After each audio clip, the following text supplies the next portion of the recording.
दादा साहेब फाल्के पुरस्कार पाने वाले भारतीय सिनेमा के पहले सिनेमेटोग्राफर श्री वी.के. मूर्ति जी।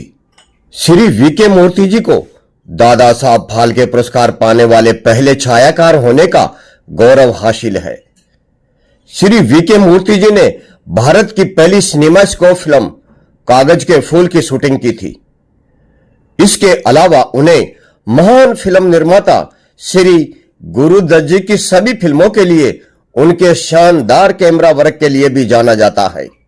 भारतीय सिनेमा के अधिक गंभीर छात्र यह देखकर रोमांचित हो जाएंगे कि कैसे श्री वी.के. मूर्ति जी एक सिनेमेटोग्राफर ने स्टूडियो में प्रकाश की किरण को कैप्चर किया जो दो शीशों से टकराकर फर्श पर गिरती है। एक दिल दहला देने वाले गीत में वक्त ने किया क्या हंसी सितम। वास्तव में श्री गुरुदत्त जी की फिल्मों का लुक, जिसमें वे दिल दहला देने वाली काव्यात्मक छवियां थी, श्री वी.के. मूर्ति जी के बिना संभव नहीं हो पाती। श्री वी.के. मूर्ति जी को प्रकाश का जादूगर भी कहा जाता है। ब्लैक एंड व्हाइट फिल्मों में लाइट एंड शेडो के सबसे शानदार और यादगार दृश्य देने वाले सिनेमेटोग्राफर के रूप में इन्हें जाना और पहचाना जाता है। जब श्री गुरुदत्त जी श्री वी.के. मूर्ति जी को कोई शॉट समझाते थे तो वे तुरंत शॉट तैयार करना चाहते थे, लेकिन वे कभी भी सरल नहीं होते थे। उनमें अक्सर जटिल कोण, trolley movement, close up, mid shot आदि शामिल होते थे। दादा साहब फाल्के पुरस्कार भारतीय सिनेमा का सबसे बड़ा सम्मान है, जिसे भारतीय सिनेमा में महत्वपूर्ण और उत्कृष्ट योगदान के लिए दिया जाता है। भारतीय सिनेमेटोग्राफर जो ये पुरस्कार प्राप्त कर चुके हैं, उनमें प्रमुख नाम है श्री वी.के. मूर्ति जी। श्री वी.के. मूर्ति जी का पूरा नाम वेंकटरामा पंडित कृष्ण मूर्ति जी था। वे एक सुप्रसिद्ध भारतीय सिनेमेटोग्राफर थे। उनका जन्म 26 नवंबर 1923 को हुआ था। वे दादा साहब फाल्के पुरस्कार पाने वाले पहले सिनेमेटोग्राफर थे। सन 2008 में उन्हें दादा साहब फाल्के पुरस्कार के लिए चयनित किया गया था। श्री वी.के. मूर्ति जी को 2005 में IIFA life time achievement award से भी सम्मानित किया गया था।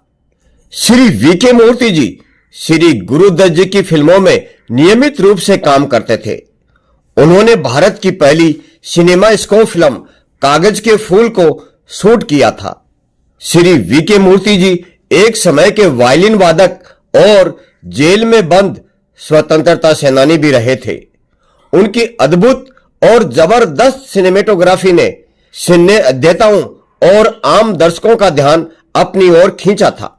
श्री वी.के. मूर्ति जी ने श्री गुरुदत्त जी की फिल्मों जैसे कागज के फूल, प्यासा और साहब बीबी और गुलाम जैसी फिल्मों में बेहतरीन सिनेमेटोग्राफी का प्रदर्शन किया था। श्री वी.के. मूर्ति जी को उनके बेहतरीन काम के लिए भारतीय सिनेमा के सर्वोच्च पुरस्कार दादा साहब फाल्के पुरस्कार के लिए सन 2008 में चयनित किया गया था। दादा साहब फाल्के पुरस्कार भारतीय सिनेमा का सर्वोच्च सम्मान है और मुख्यतः उन व्यक्तियों को प्रदान किया जाता है जिन्होंने भारतीय सिनेमा के विकास में अभूतपूर्व योगदान दिया है। हालांकि यह पुरस्कार मुख्य रूप से निर्देशकों, अभिनेताओं, संगीतकारों आदि को दिया गया है, लेकिन कुछ सिनेमेटोग्राफरों को भी यह पुरस्कार प्रदान किया गया है। श्री वी.के. मूर्ति जी भारतीय सिनेमा के ऐसे इकलौते सिनेमेटोग्राफर हैं जिन्हें दादा साहब फाल्के जैसा यह प्रतिष्ठित पुरस्कार मिला है। प्रारंभिक जीवन। श्री वी.के. मूर्ति जी का जन्म मैसूर में 26 नवंबर सन 1923 को हुआ था। उन्होंने लक्ष्मीपुरम स्कूल में पढ़ाई की, जहां उन्होंने संगीत को अपने वैकल्पिक विषय के रूप में चुना और वायलिन बजाना सीखा। उन्होंने सन 1946 में बंगलौर में श्री जय चामराजेंद्र पॉलिटेक्निक, वर्तमान सरकारी फिल्म एंड टेलीविजन संस्थान से सिनेमेटोग्राफी में डिप्लोमा प्राप्त किया। एक छात्र के रूप में उन्होंने भारतीय स्वतंत्रता संग्राम में भाग लिया और सन 1943 में जेल गए। दृश्य माध्यम के प्रति अत्यधिक आकर्षित होने और इस क्षेत्र में अपना कैरियर बनाने की इच्छा रखते हुए उन्होंने अपनी पढ़ाई छोड़ दी और मुंबई चले गए। आजीविका। श्री वीके मूर्ति जी ने फिल्मों में अपना कैरियर महाराणा प्रताप से शुरू किया। उन्होंने 1951 की फिल्म बाजी में सिनेमेटोग्राफर श्री वी रात्रा जी के सहायक के रूप में काम किया, जो श्री गुरुदत्त जी की बतौर निर्देशक पहली फिल्म थी।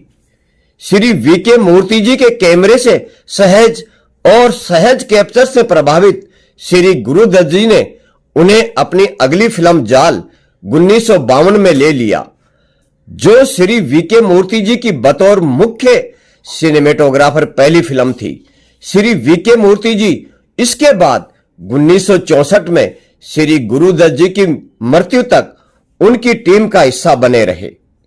सन 1959 में श्री गुरुदत्त जी की फिल्म कागज के फूल आई, जिसे निर्देशक की सर्वश्रेष्ठ फिल्मों में से एक के रूप में समीक्षकों द्वारा प्रशंसित किया गया। किसी भी अन्य चीज से ज्यादा इस फिल्म ने अपनी छायांकन के लिए कई पुरस्कार जीते और इस क्षेत्र में अद्वितीय इतिहास रचा।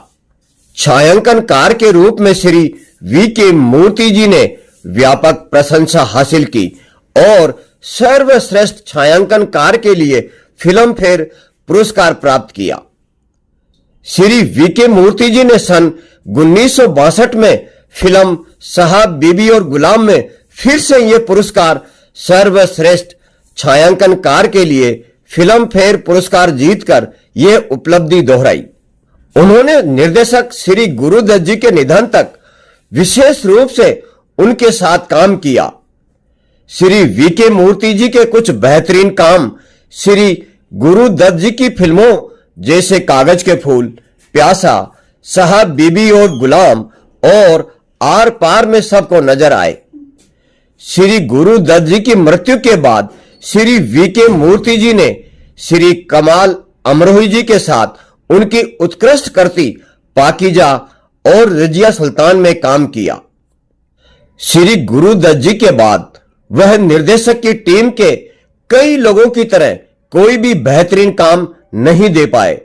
बाद के वर्षों में उन्होंने श्री प्रमोद चक्रवर्ती जी, नया जमाना, जुगनू, श्री श्याम बेनेगल जी और श्री गोविंद निहालिनी जी तमस जैसे निर्देशकों के साथ काम किया। श्री वीके मूर्ति जी श्री राजेंद्र सिंह बाबू द्वारा निर्देशित सबसे प्रशंसित कन्नड़ फिल्म हुवु हन्नू के छायाकार भी थे और उस फिल्म में भी एक भूमिका में दिखाई दिए थे। श्री वीके मूर्ति जी दूरदर्शन द्वारा निर्मित और श्री श्याम बेनेगल जी द्वारा निर्देशित बहु प्रशंसित टेलीविजन श्रृंखला भारत एक खोज के भी मुख्य छायाकार थे। सामान्य ज्ञान। श्री वीके मूर्ति जी ने भारतीय फिल्मों की ब्लैक एंड व्हाइट युग की फिल्मों के लिए कुछ उल्लेखनीय फिल्में बनाई। कागज के फूल में स्टूडियो की छत से सूरज को तोड़ते हुए दिखाया गया, जिसमें समानांतर किरण पाने के लिए साधारण दर्पणों की एक जोड़ी का इस्तेमाल किया गया। इसके लिए उन्हें 1959 में फिल्म फेयर सर्वश्रेष्ठ सिनेमेटोग्राफर पुरस्कार से सम्मानित किया गया।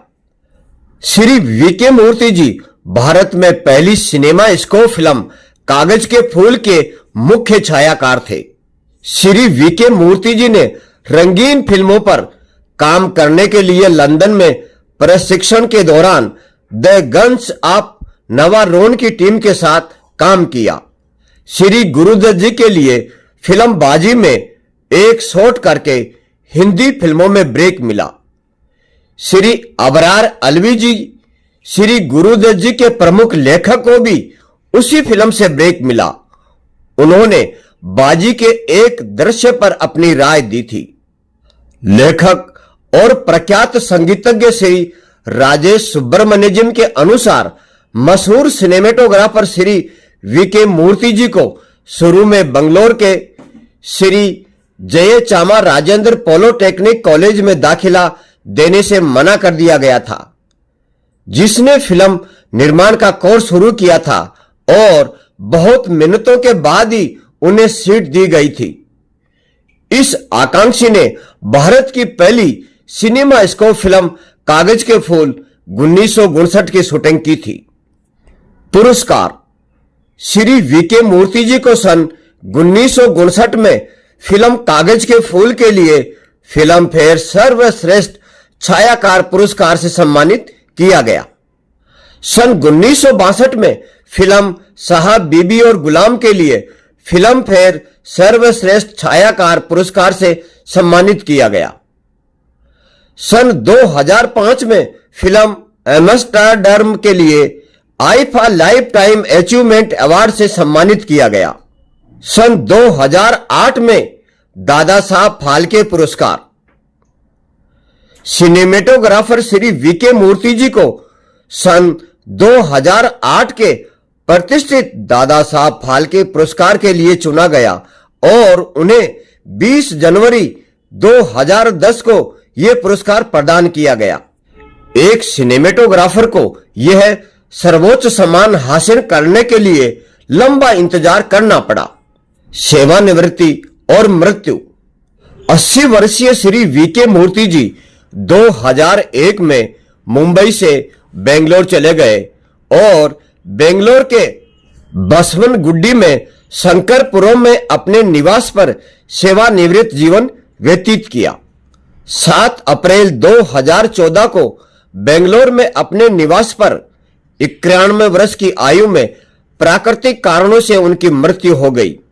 वे शादीशुदा थे और उनके एक बच्चा था, एक बेटी जिसका नाम उन्होंने छाया रखा था, जो उस कला या कौशल के सम्मान में था जो उनका जुनून था और जिससे उन्हें अपनी आजीविका मिलती थी। श्री वीके मूर्ति जी की चयनित फिल्मोग्राफी बाजी 1951 बतौर सिनेमेटोग्राफर के सहायक के रूप में की।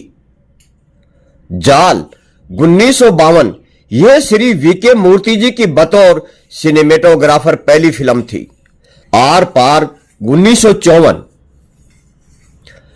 Mister and missus 55 1955 CID 1956 Pyaasa 1957 12 O clock 1958 कागज के फूल 1959 14वीं का चांद 1960 साहब बीबी और गुलाम 1962 जिद्दी 1964 लव इन टोक्यो 1966 सूरज 1966 नया जमाना 1971 जुगनू 1973 नास्तिक 1983 कलयुग और रामायण 1987 खुले आम 1992 दीदार 1992 हुवु हन्नू 1993 एकमात्र कन्नड़ फिल्म।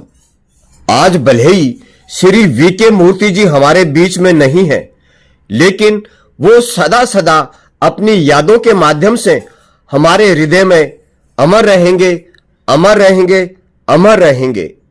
जय हिंद, जय भारत, वंदे मातरम।